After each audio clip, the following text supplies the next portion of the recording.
And I thank the organizers for the invitation for me to be here. I'm very happy to be here, but I don't know whether you are happy that I'm here. Maybe at the end of the talk we can decide. Okay, not wasting much time. Meaning of life and death, religious reflections on palliative care and end-of-life care. In the morning when we were listening to a doctor's talk, Shiv Kumar, really quite frightening with all the terminologies and the process, etc. Then psychology came, little consolation, and then philosophy took us to the other world. Now spirituality, entirely the other world. So I am assured you are going to be comforted, so relax and listen to the talk. Yes. Palliative care and end-of-life care has a lot of components, as you already know. Promotes quality of life, treats the whole person, not just the symptoms or the organs, and supports the family and is an extra layers of support for everybody. And aspects of care, as we know already, it involves physical, psychological, psychiatric, social, spiritual, cultural, ethical, and legal aspects. And here I like to touch upon certain aspects of spiritual and religion. Here I use the term both interchangeably, because some authors would say religion is different from spirituality, but for our practical purpose I use it both interchangeably.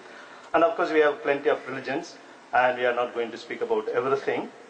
The palliative care includes many agents are involved: physicians, nurses, social workers, psychiatrists, religious persons, pastoral workers, spiritual counselors. And the goal of palliative care is very simple: to improve the quality of life for both the patients and the family. And this is the main focus. And usually when people die, they have regrets. Some are, others will be regretting that the person is dying, and it's possible also that others are happy that the person is dying. But anyway, the person concerned may have several regrets. You see, I wish I had had the accurate courage to live a life which matters. I wish I hadn't worked so hard.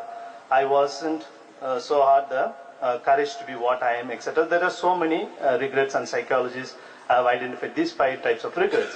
And these regrets cannot be treated with medicine, isn't it? And that is why we have several angles to this palliative care. Patients at the fag end of life experience not only physical pain, but also a sort of psychological vacuum. Especially the person feels that I have not done this, I have not done that, or I could have done that, etc. Ifs and buts. And cry for meaning gets more crucial at that time. In fact, when the previous speakers also mentioned about the sense of hopelessness and the sense of meaninglessness is quite significant percentage of people. And palliative care assumes greater importance in this context. One basic reason is life is sacred and valuable. This we cannot deny. In fact, all the religious traditions hold on to this one: life is sacred and valuable. And what is life is a million-dollar question even today, right? With all the developments in science, and doctors will know especially what is life, we cannot define. Usual signs of life are challenged now. You know, the movement, the reproduction, eating, etc. But an entity can be living without all these external signs of life. For example, a sperm from the sperm bank. Recently, a woman was impregnated with a sperm from the sperm bank. For 21 years, the sperm was there in the frozen state. For all these 21 years, there was obviously no movement, no intake, no reproduction, no eating food, etc. But still, the element of life was sticking to that sperm. That is why it's able to produce life now. So what is life? Million-dollar question. And is it in the blood, or genes, cells, or lungs? We live even after we die. It's not just a metaphorical life, I'm saying, a spiritual life. Even physically, doctors will know better. Skin cells live on the periphery of a body, and they say even after 24 hours we can harvest skin cells from our body. So we die, both brain and heart death, etc. But cells are living on our skin cells. So now, are we the home for those cells living, or we are the, I don't know how to define life. Similarly, the digestive process is continuing in the bacteria, continues the process of digestion even after we die. So the real death of brain death or heart death is not real death, because there are some parts of our body are continuing to be living. So the question of life becomes very, very mystery. And again, brain and consciousness, in philosophy circles we know how to connect these, brain and consciousness, body and spirit, or body and mind. You know, since you were speaking about the power of mind, you know, there is Dr. Lisa Rankin, you find in the YouTube, the power of mind over body.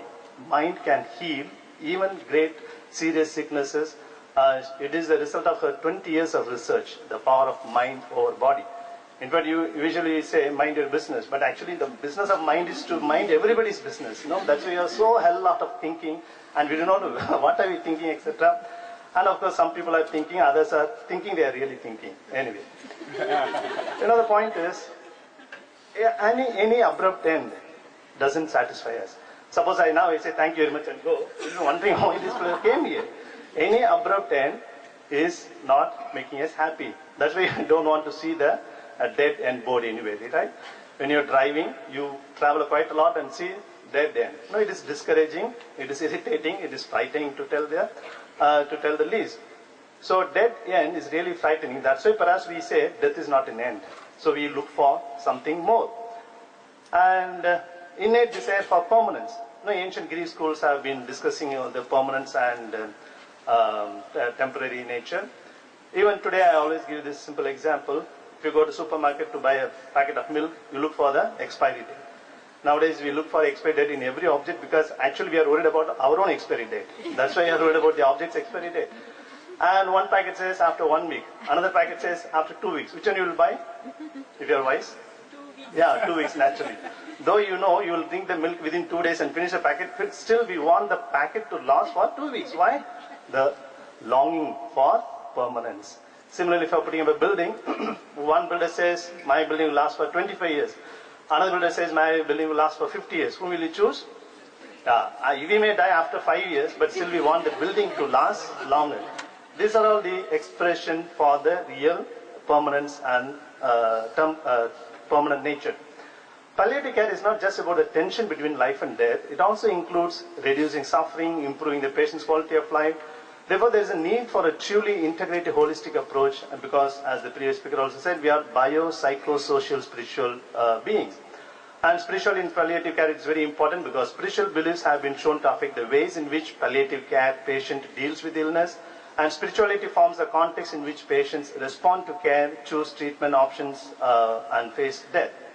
Spiritual being, what do we mean? For me, it can be explained in the following terms: higher quality of life, reduced anxiety, easing pain and suffering, reduced end-of-life despair, and healing depression, and shorter hospital stays. And importance of religion and spiritual in palliative care, it is important connection to mental health and buffer against depression and fear, initiative the search for meaning in life, and prepare one for death. Of course, there are several religions. We are not going to speak about every religion, just 1 or 2 words about 3 or 4 religions. Then a little more information about Christianity, from where that is my background. Buddhism, life is one of an infinite series. If we die well with a peaceful mind, it will beneficially influence our next life. And Hinduism, already Dr. Harish spoke well, more on that. Beliefs and practices vary considerably. Most Hindus require time for meditation and prayer, when small idols or pictures of gods may be kept under the pillow of the patient. And Islam, life is viewed as a time of preparation for hereafter. Death is viewed as the beginning of a different form of life. And Christianity, assurance of spiritual security is vitally important to Christian patients facing death. A good death can be achieved when the dying patient is relieved from both physical pain and emotional pain. Just 1 or 2 more points about Christianity. Always upholds the sacredness of life, from conception to cremation, not just from birth, from conception. And dignity of life, both at birth and death. And Mother Teresa, who is being talked about because she is going to be canonized very soon, hunger for love and dignity is more crucial than starvation of food. So we are going to die, but let's have a dignified death, let's have a respectful death. And sacredness of body. Body is not just a combination of parts, but a system of 250 trillion cells. You know how many zeros for 1 trillion, right? 12 zeros. At least when I studied, now I don't know now. So body, 250 trillions of cells. It's not just putting 2 organs together. No, it's a system. St. Paul, in the scripture we find, your body is a temple of the Holy Spirit.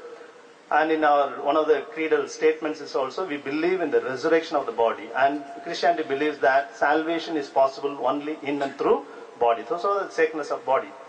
Roman Catholic doctrine on treatment, they make a basic distinction between 2, extraordinary treatment and ordinary treatment. An extraordinary treatment which does not offer a reasonable hope of benefit or excessively burdensome to the patient or the community, as doctors have been explaining earlier. An ordinary treatment is what is affordable. Now the point is, Pope John Paul II, the means of treatment must be affordable to the family. Ordinary care is morally obligatory, but not the extraordinary care in terms of expenses or in terms of many other things. If it is extraordinary, we are not morally bound. Overzealous treatment, if one is not able to give, if it is not causing death, and the inability to stop death is just accepted. We don't actively cause death, but death is tolerated. Maybe Thomas Aquina's this principle of double effect may help us to make the distinction. The act is not intrinsically evil. The good effect must be the intended outcome, must be proportioned between the intended good and the unintended evil. Again, Pope Pius XII, relieving pain with narcotics is permissible even if it decreases of consciousness or shortens life, because death is in no way intended or sought, and the intention is only to relieve pain. Again, Pope Francis, he really appreciates all those who are engaged with palliative care, and he says terminally ill patients must be helped not to lose meaning in life, because we all know when wealth is lost, nothing is lost, because we can borrow, beg, we can rob also, so nothing is lost. When health is lost, something is lost. When your hair is becoming grey, you cannot get the old black hair. Now once my student asked, Father, you are becoming white hair, why don't you die? I said, why to die when I am going to die one day? Okay, when meaning is lost, everything is lost. Then there is nothing to look for in life. So basic conviction is, only an inevitable natural death is ethically justifiable. Death can never be planned or imposed, and it can only be tolerated as an unintended consequences. And when we speak about life and death, we should realize that both are just two sides of the same coin. The more we live, the more we die. Sometimes that's why when I ask the audience, who are all here old people, they'll be looking one another, no? 45, 60, 65, no? Sir is already putting up. Usually we think after 70, 75 old. Actually, the child which was born yesterday is also one day old child. We don't say 8-year young child. So the being old starts right from the birth. According to Korean calendar, even at the time of conception. So that's when the child is born, the child is already 10 months old. Every breath that we take in is a sign of life. Every breath that we take out is a sign of death. So death and life actually go hand in hand. And unless I die to this moment, I cannot live to this next moment. So the experience of death is always already there. And my colleague, Kuruvilla, some of here you know, he wrote a book, Death, Live It. I'm going to write another book, Life, Die It. Because you cannot separate both of them. You have to live in order to die, and die in order to live. Anyway, we can speak so much on that. So care for the patient must instill in them a sense of satisfaction, whatever may be our loss or failures and disappointments, etc. And the hopes for afterlife is really a great help, great consolation. A broad understanding of life and death must be instilled, given to them, and courage to face what cannot be changed. So, and we need to have the wisdom to befriend death, as death is not our enemy. Dr. Harish also mentioned, it's not an enemy, it's sitting there to catch up on us. In fact, if you should realize that every moment we are dying, so that we become slowly wiser, that death is not an enemy waiting to catch us. Yes. So finally, in short, life, let's live it in love and laughter, and death, let's die in dignity and divinity. And thank you very much for